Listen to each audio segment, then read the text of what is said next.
I want to develop these open string chords, which we talked about, into a little rhythm pattern, the type of thing that's very common in pop or country or various other styles of music.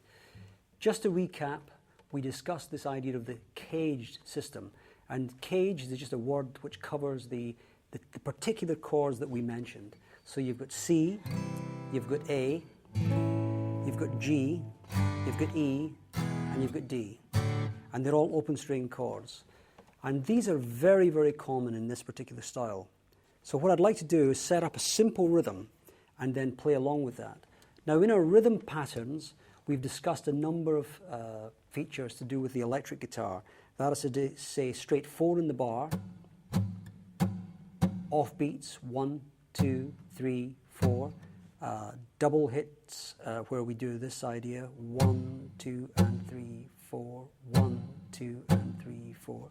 This is like a dotted rhythm, as it's sometimes called, or maybe with 1 on the second off beat, 1, 2, and then 2 on the 4, using the upstroke, 1, 2, 3, 4.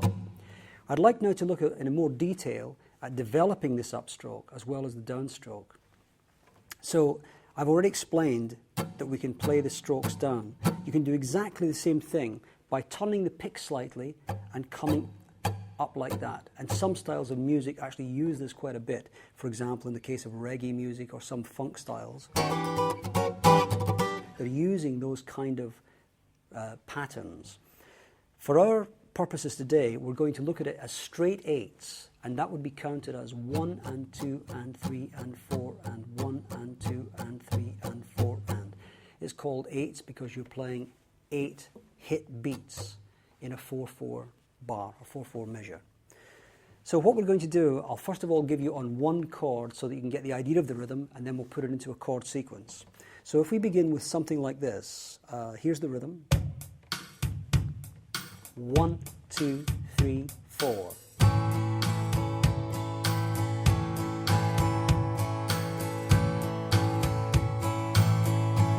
That's it, simply on an A chord, playing straight 8s.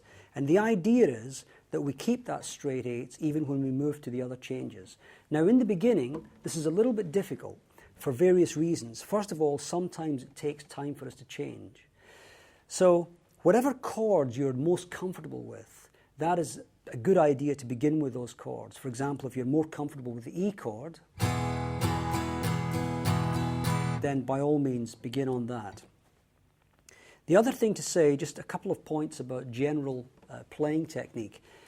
Because of the particular guitar and the way I'm sitting with it, I'm purposely having my thumb slightly high on the neck. In a classical style, this is not the case. As I explained right at the very beginning, you have the thumb slightly behind and the fingers slightly more arched round, and the guitar is a little bit higher.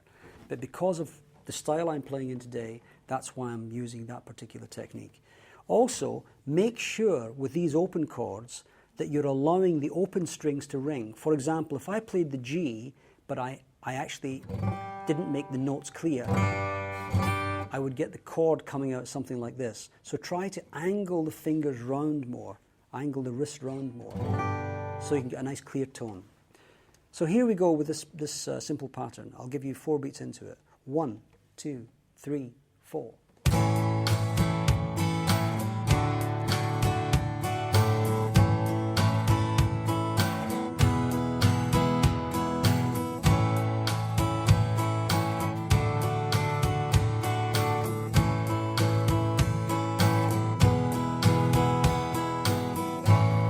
With a single chord on the end. I'm going to play a little bit more of that so that you can have something to practice along with, using exactly the same chords. Here we go again. 1, 2, 3, 4.